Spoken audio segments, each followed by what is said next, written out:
Good day, everyone, especially to our professor in this subject, ED 230, Dr. Jimmy A. Kinatac-an, sir. I am Herwen S. Conejero. I was assigned to report people-powered planning. By the way, Sir John J. is my partner in this topic. If you are done watching or listening his report and his assigned topic, which are community participation in educational planning and participatory planning. This is the continuation of our report. At this point, let us present some issues which are the theme of discussion of those who support and those who have doubts on the principle of participatory planning. The following topics are efficiency, conflict, localism, mediocrity, and authority and control. And now, let's discuss about the pros and cons of efficiency. First, the pros of efficiency. Okay, technical or economic efficiency is not all education. Okay, the gains in relevance, in quality. So there's additional resources mobilized for education, the enhanced employability of students, and all these benefits likely to accrue from participatory planning would more than affect the presumable loss in efficiency. Okay, so everyone, please take notice. It is in continually gains the appropriate and quality for education. But we can definitely attach to something that do not describe or focus on education. The competing demands for government funding. It's important for education to be provided as efficiently as possible. Why? Because it can enhance employability of the students. Okay, so if it enhances an employability of the students, the example of here is that, okay, let us focus in our classroom. Okay, so it improves their personal presentation, okay, a positive attitude, personal organization, and timekeeping, integrity, and honesty, customer focus, and commercial awareness, collaboration, and teamworking, and lastly, the flexibility among others. So that is the pros of efficiency. And now let's go to the cons. Okay, so there is an advantage and disadvantage. Okay, so and now let's go on to the cons. Okay, so I am going to read first. It distracts educational institution from the primary business. So it's the school. It costly because more people will have to devote more of their time. Okay, precisely, it is correct. And uneconomical because the competence and special qualifications of professional planners are not fully utilized. Okay.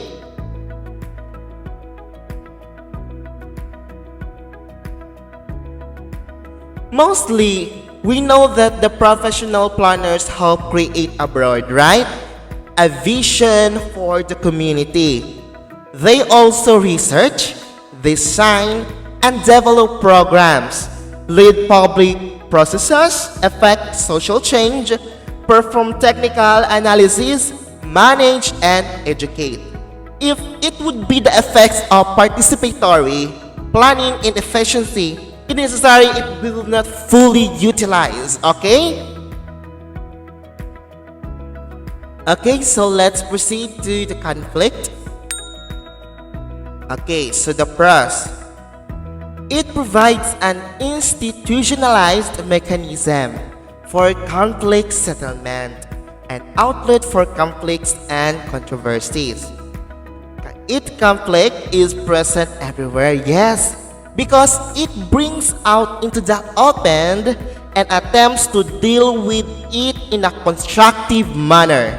Okay? So through consultation, conflict and polarization may be avoided by reserving final decision in the hands of planners. Okay.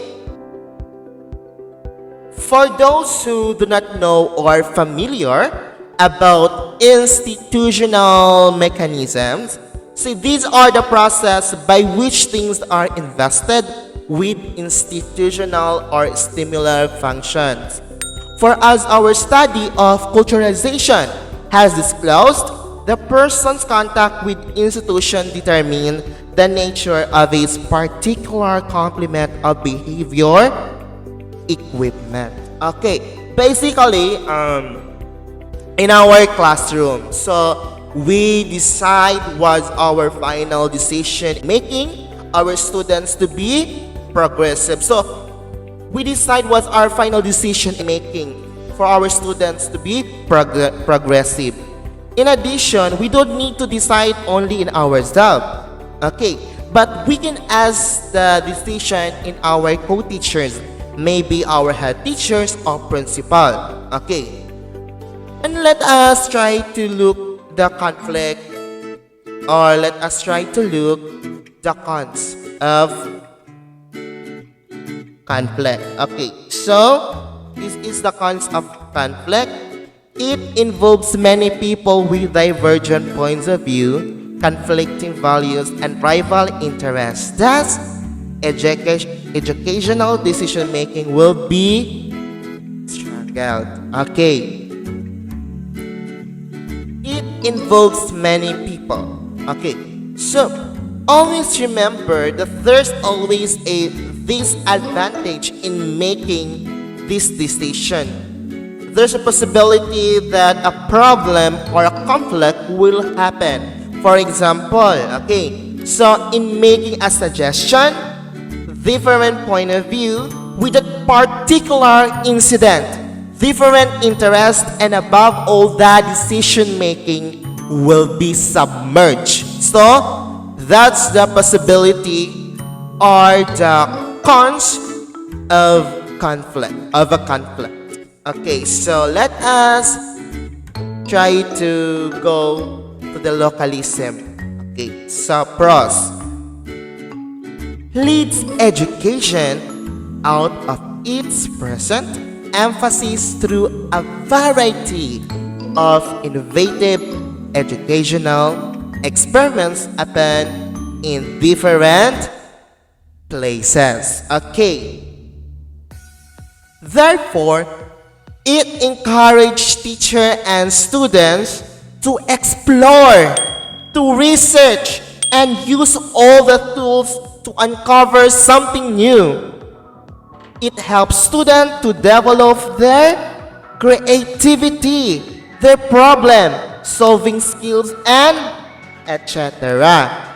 Okay, so we are now going to read the cons of locality. Okay. So, fosters varied whims and ideologies through to one setting or locality. So, that is the cons in localism. Okay. Next, in mediocrity. The pros of mediocrity. Okay. It encourages creativity, ideas, and first-hand experience of local people rather than an academic exercise. It provides competence through technical assistant groups. Okay. Yes, precisely. We can engage many people through this. A great chance will happen also to focus in your school through physical activity. So we experience more people than an academic exercise. So what means academic exercise? First, belonging or relating to a place of learning. For example, a college, a university, or academy. So second, it purely theoretical or speculative interest. And lastly, excessively concerned with intellectual matters and lacking experience of practical affairs. So that is the pros of mediocrity. So, and now let us read the cons. It involves many people who are not formally qualified, particularly the students themselves. The planner's expertise will be subjected to majority rule and unsatisfactory compromises, thus planning may fall to mediocrity. Okay. Yes, there are many people involved in this matter who are not formally qualified. There are a lot of factors we face and will engage in a certain situation.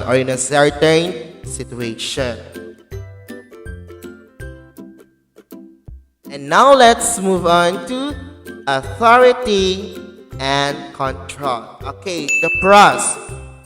Holds control over the planning process by means of the broad and general acts of directives laid down by authorities. It does not aim at control. Okay, remember this one. It does not aim at control over other, enhances the control over a common activity. Precisely, the degree to which all parties concerned achieve their common objective. Okay, so which is making the educational process as relevant, effective, and individually satisfying as possible. So the teacher has authority. For example, sa classroom, so we have authority na badlungon nato ang atong mga estudyante. No, natay authority ana.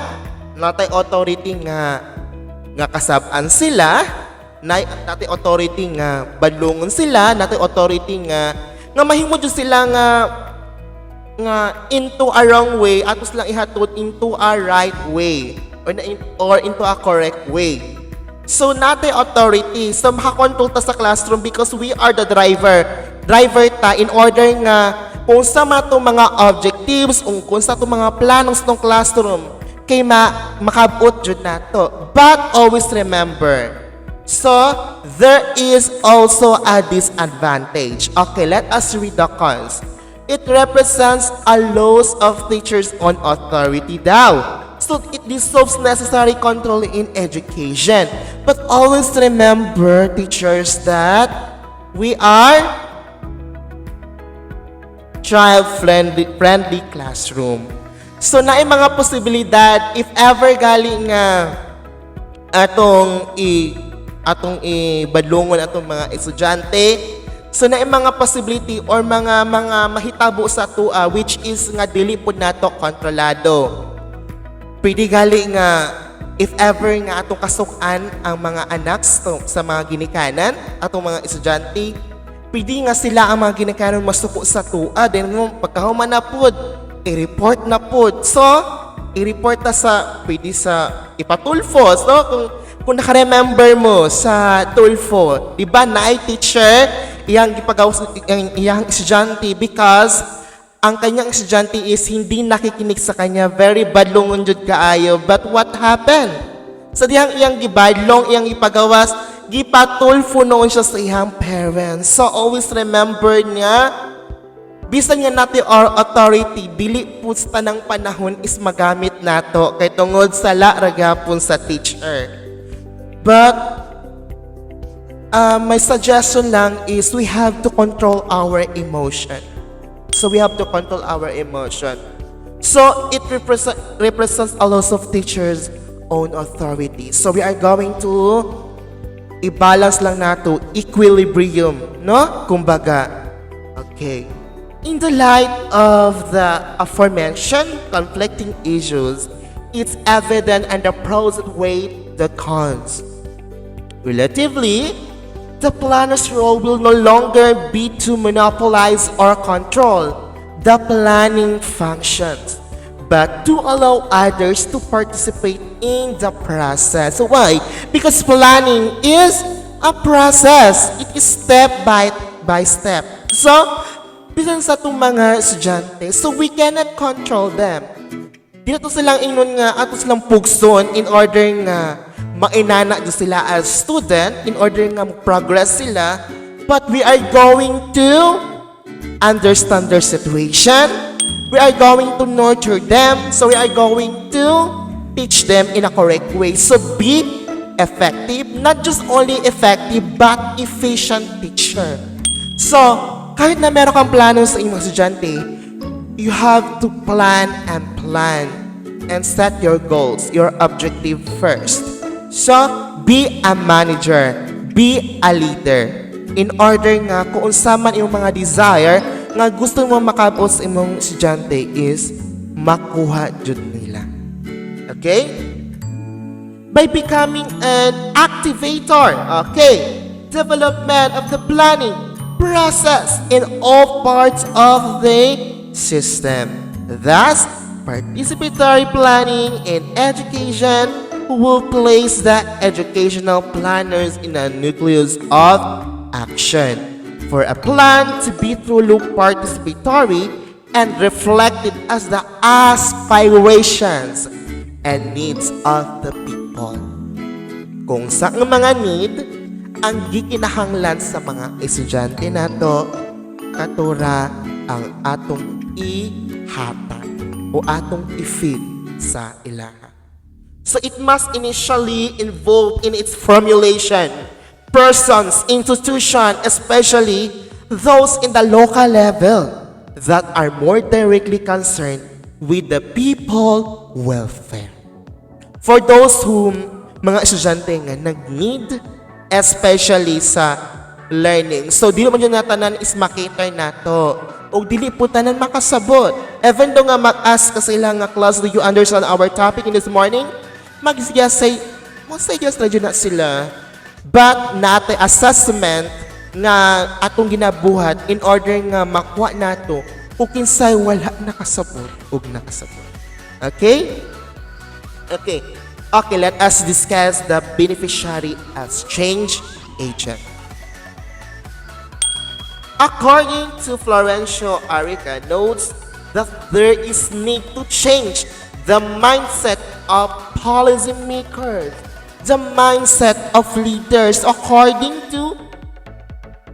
to Florencio Arica, so we need to change our mindset as leader, as teachers. So we are going to change our mindset. Always remember, think positive. Think positive to your students, even though that your students is not totally nga maka-engage sila sa imuhang topic nga atong i-discuss. No? But always remember that we have to change our mindset from negative to positive. Because I believe nga kung ato lang yung bansay lang yung tama, no, ang atong pagtudlo, anong turi, atong ma-reach out atong mga bata, anong makasabot yun sila. But ato lang yung practice lang yun. I believe nga kung sa matong mga objectives or goal sa mga estudyante is ma-reach out yun natin. Okay? He points out that the traditional approach to the training of senior government administrator envisions the public manager as an executive and so. So, we need to become a leader. We need to change our mindset as teacher, as leader. Okay, in our classroom or in our community.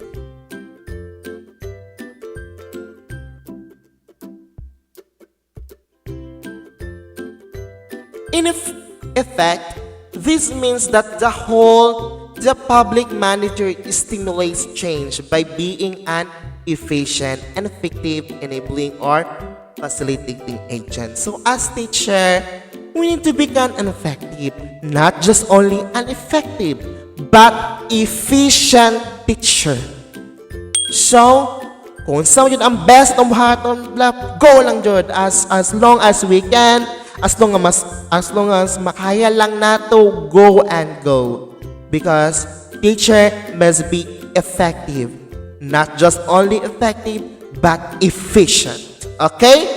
Because it real change can only takes place when a beneficiary or the people themselves become the change agent. So, change agent, not only the change beneficiary.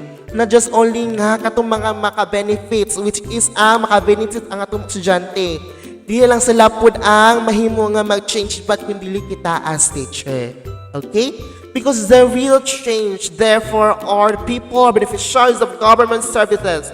The better the change agents, they are the more abundant the benefits they derive from government. Okay? So, this concept builds upon the principle of beneficiary participation as practiced by government. So, there's are the beneficiary consultation, beneficiary collaboration, and lastly, beneficiary enterprise. Okay, so we have here the beneficiary consultation.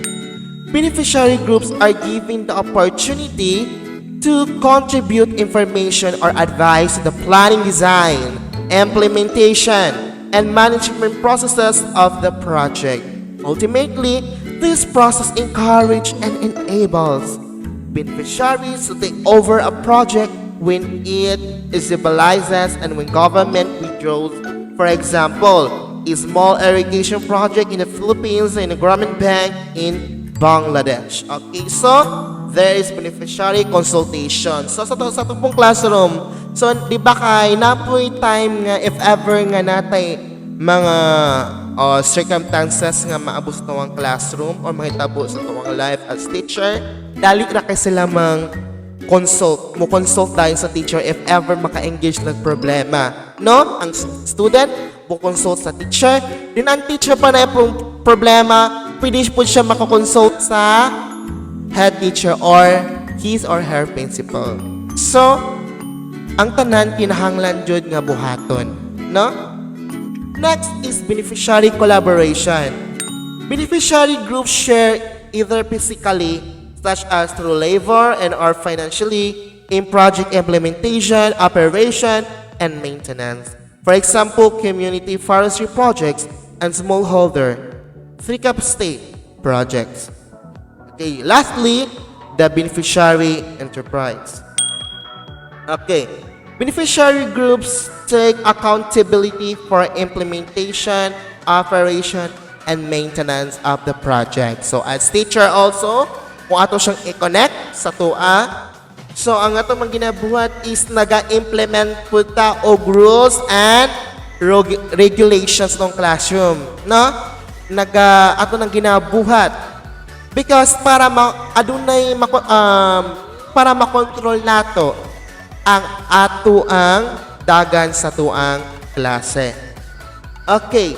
It motivate us. It facilitate and providing technical assistance. Okay? Because is something ang ato na siyang gikuan ginabuhat, we assist, we motivate, we facilitate the children. So dili lang po siya para sa tua. Dili lang kita naka-benefits ani, but kung dili pod ang atong mga estudyante.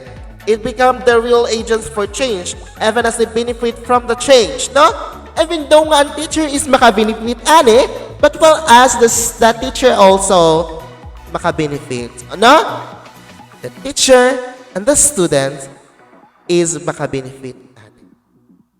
So, for example, here, the cooperatives and supervised credit livelihood project. So, there is a example nga gihata. So, if ever nga ang tanan lang yun is ato siya i-manage kung sa itong mga plano, which is step by step man yun siya.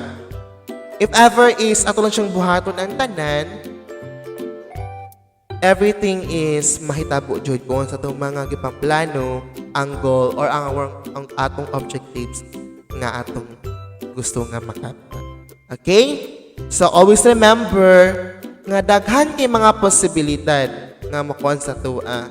But remember this one, that na ay mga advantage and disadvantage nga makuha nato or mahitabo sa to. That would be all my report. Thank you so much for listening and watching this video. Okay, always remember, changes brings opportunity and possibility.